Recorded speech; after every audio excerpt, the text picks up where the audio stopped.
আসসালামু আলাইকুম, মহসানা শাওন আপনাদের সবাইকে আমন্ত্রণ জানাচ্ছি এনটিভি দেশের খবরে। শিরোনাম দেখছিলেন, এবার পুরো খবর। আগামীকাল থেকে শুরু হচ্ছে এইচএসসি ও সমমান পরীক্ষা। এবারই প্রথম দেশের সব শিক্ষা বোর্ডে একই প্রশ্নপত্রে পরীক্ষা অনুষ্ঠিত হবে জানিয়ে শিক্ষামন্ত্রী বলেন, কেন্দ্রে কেন্দ্রে সিসি ক্যামেরা ও দায়িত্বরত পুলিশ সদস্যদের কাছে থাকবে বডি অন ক্যামেরা। এদিকে আন্তঃশিক্ষা সমন্বয় বোর্ড জানিয়েছে, প্রশ্ন ফাঁসের কোনো সুযোগ নেই। সব বোর্ডে একই মানদণ্ডে উত্তরপত্র মূল্যায়ন এবং পরীক্ষা সুষ্ঠুভাবে সম্পন্ন করাই সবচেয়ে বড় চ্যালেঞ্জ। এবার এইচএসসি ও সমমান পরীক্ষায় অংশ নিচ্ছে 12,70,583 শিক্ষার্থী। এর মধ্যে 9টি সাধারণ শিক্ষা বোর্ডে পরীক্ষার্থী 10,69,714 জন। মাদ্রাসা ও কারিগরি শিক্ষা বোর্ডে অংশ নিচ্ছেন 2,869 জন। বাংলা প্রথম পত্রের মাধ্যমে সারা দেশে 2,997টি কেন্দ্রে পরীক্ষা শুরু হবে।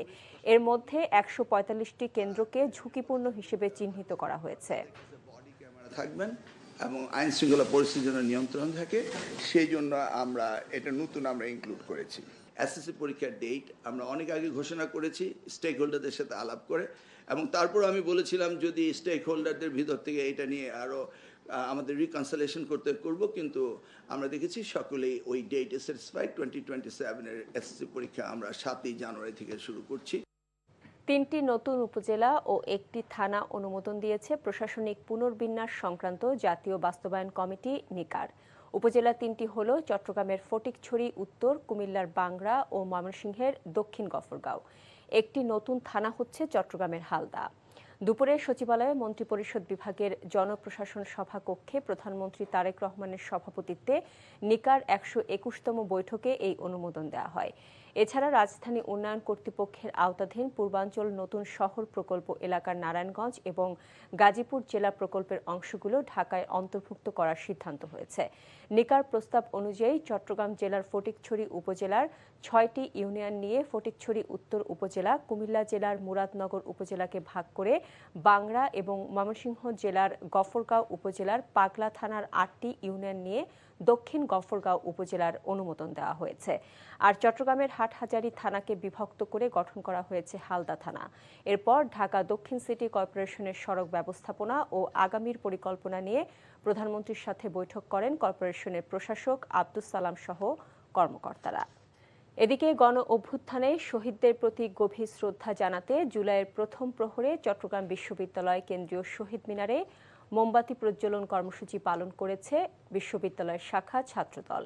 রাত 12:01 এ কর্মসূচিতে নেতাকর্মীরা শহীদদের স্মরণ এবং তাদের আত্মার মাগফিরাত কামনা করেন। এ সময় বক্তারা বলেন, গণ অভ্যুত্থানে যারা জীবন দিয়েছেন তাদের আত্মত্যাগ দেশের গণতান্ত্রিক আন্দোলনের ইতিহাসে চিরস্মরণীয় হয়ে থাকবে। শহীদদের রক্তের বিনিময়ে অর্জিত গণতান্ত্রিক আকাঙ্ক্ষা বাস্তবায়নে সবাইকে ঐক্যবদ্ধভাবে কাজ করতে হবে। একই সঙ্গে শহীদ পরিবারের সদস্যদের রাষ্ট্রীয় স্বীকৃতি, সম্মান ও সার্বিক সহযোগিতা নিশ্চিত করার আহ্বানও জানান ছাত্রদল নেতারা। মানবতাবিরোধী অপরাধে দণ্ডিত জাসদ নেতা হাসানুল হক ইনুর সাজা জনগণকে সন্তুষ্ট করতে পারেনি বলে মন্তব্য করেছেন বিরোধী দলীয় চিফ হুইপ ও এনসিপির আহ্বায়ক নাহিদ ইসলাম। ইনুর অপরাধ বিবেচনায় তার সর্বোচ্চ শাস্তি নিশ্চিতে রাষ্ট্রপক্ষকে আপিল করার অনুরোধ জানিয়েছেন তিনি। রাজধানীর রায়েরবাজারে জুলাই গণ অভ্যুত্থানে শহীদদের কবর জিয়ারতের পর এসব কথা বলেন তিনি। একই সাথে শেখ হাসিনা সহ পলাতক আসামিদের দেশে ফিরিয়ে এনে দ্রুত রায় কার্যকর করার আহ্বান জানিয়েছেন নাহিদ ইসলাম। তিনি আরও বলেন, জুলাই সনদের আলোকে অবিলম্বে প্রয়োজনীয় সংস্কার বাস্তবায়ন করতে হবে। হাসানুল হক ইনু, যিনি জাসদের সভাপতি ছিলেন, যিনি আওয়ামী লীগের সহযোগী যেই অ্যালায়েন্স ছিল সেটার অংশ ছিলেন, তিনি কিন্তু জুলাই গণ অভ্যুত্থানে প্রত্যক্ষভাবে গণহত্যায় মদদ জুগিয়েছিলেন। গণহত্যার যে সিদ্ধান্ত ছিল, শেখ হাসিনা যিনি প্রধান সিদ্ধান্তকারী ছিলেন, তাকে সর্বাত্মকভাবে সহযোগিতা করেছেন। ফলে আমরা মনে করি তাকে যে 10 বছর করে 3টি মামলা সাজা দিয়েছে, এটা এনাফ নয়, এটা যথেষ্ট নয়। আমাদের আবেদন থাকবে রাষ্ট্রপক্ষ যাতে এটা আপিল করে এবং আমরা তার কঠোর থেকে কঠোর বিচার প্রত্যাশা করছি। বিগত সময়ের অবহেলায় দেশের আইসিইউ ব্যবস্থা ও চিকিৎসা সেবা নাজুক বলে মন্তব্য করেছেন জিয়াউর রহমান ফাউন্ডেশনের ভাইস প্রেসিডেন্ট ডাক্তার জুবাইদা রহমান। রাজধানীতে Bangladesh society of critical care medicine আয়োজিত জাতীয় সেমিনারে একথা বলেন তিনি। ক্রিটিক্যাল কেয়ার ইউনিটের অপ্রতুলতার কারণে মৃত্যু যেন না বেড়ে যায় সেদিকে খেয়াল রাখতে সংশ্লিষ্ট সবাইকে আহ্বান জানান তিনি। বলেন, আইসিইউ সুষ্ঠু ব্যবস্থাপনা না থাকলেও চিকিৎসকরা সর্বোচ্চ আন্তরিকতা দিয়ে রোগীদের সুস্থ করে তুলছেন। সেমিনারে স্বাস্থ্যমন্ত্রী সর্দার সাখাওয়াত হোসেন জানান, শিগগিরই চীনের সহায়তায় বাংলাদেশে 20টি হাসপাতাল নির্মাণ হবে। নোয়াখালীতে 5 বছরের শিশু আসমা ধর্ষণ ও হত্যা মামলার রায় 6 জুলাই। আজ চাঞ্চল্যকর এ ধর্ষণ ও হত্যা মামলার রায় ঘোষণার দিন থাকলেও শিশু সহিংসতা অপরাধ দমন ট্রাইব্যুনালের বিচারক ফারজানা আক্তার রায়ের তারিখ 6 জুলাই পুনর্নির্ধারণ করেন। এ নিয়ে মোট 3 দফা রায়ের তারিখ পেছানো হলো। মামলার বিবরণীতে জানা যায়, 2022 সালের 24 মার্চ দুপুরে বাড়ি থেকে নিখোঁজ হয় আসমা। নিখোঁজের 9 দিন পর বাড়ির পেছনের একটি সেপটিক ট্যাঙ্ক থেকে তার মরদেহ উদ্ধার করে পুলিশ। পরে গ্রেফতার করা হয় চাচাতো ভাই শাহাদাতকে। পরে সে আদালতে স্বীকারোক্তিমূলক জবানবন্দি দেয়। আসামির সর্বোচ্চ শাস্তির দাবি করেছে নিহতের পরিবার। পুলিশের নতুন ক্যাম্প পূর্বাঞ্চলের আইন শৃঙ্খলা পরিস্থিতি উন্নয়নে ভূমিকা রাখবে বলে মন্তব্য করেছেন পুলিশের আইজি মোহাম্মদ আলী হোসেন ফকির। সকালে নারায়ণগঞ্জের পূর্বাচল নতুন শহর প্রকল্পের 1 নম্বর সেক্টরে নবনির্মিত পূর্বাচলে বরকাও পুলিশ ক্যাম্প উদ্বোধনকালে তিনি একথা বলেন।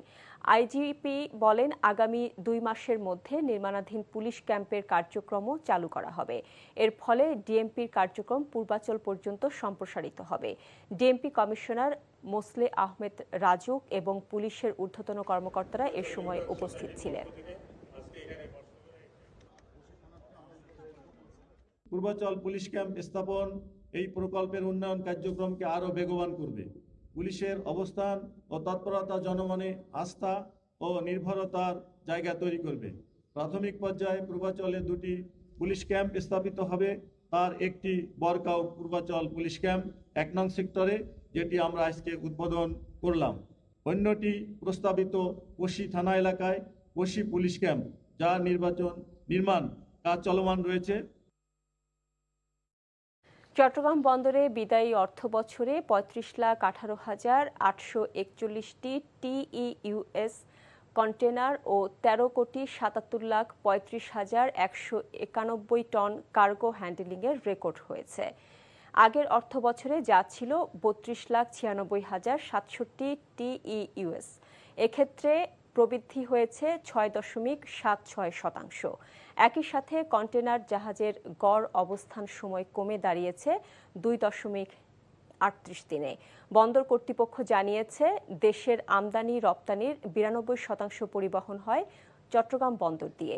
2025-26 অর্থ বছরে চট্টগ্রাম বন্দর 4,324টি জাহাজ হ্যান্ডেলিং করেছে, যা আগের বছরের 4,077টির তুলনায় 6.6% বেশি। দেশের অর্থনৈতিক বিনির্মাণে যুক্তরাষ্ট্রের বাংলাদেশে বিনিয়োগ বৃদ্ধির মাধ্যমে 2 দেশের সম্পর্ক আরও নিবিড় করার উপর জোর দিয়েছেন চট্টগ্রাম চেম্বারের ব্যবসায়ী নেতারা। দুপুরে চট্টগ্রামে যুক্তরাষ্ট্রের একটি বাণিজ্যিক প্রতিনিধি দলের সাথে মত বিনিময় সভায় এসব কথা বলেন চট্টগ্রামের ব্যবসায়ীরা। আগামী দিনেও যুক্তরাষ্ট্র বাংলাদেশের অগ্রযাত্রায় সহযোগী হিসেবেই থাকতে চায় বলে জানান যুক্তরাষ্ট্রের বাণিজ্যিক পরামর্শক পল ফ্রস্ট। চট্টগ্রাম ওয়ার্ল্ড ট্রেড সেন্টারে এ সভার আয়োজন করে চেম্বার অব কমার্স। প্রতিনিধি দলের নেতৃত্ব দেন যুক্তরাষ্ট্রের বাণিজ্যিক পরামর্শক পল ফ্রস্ট ও সহকারী পরামর্শক ডেভিড মু।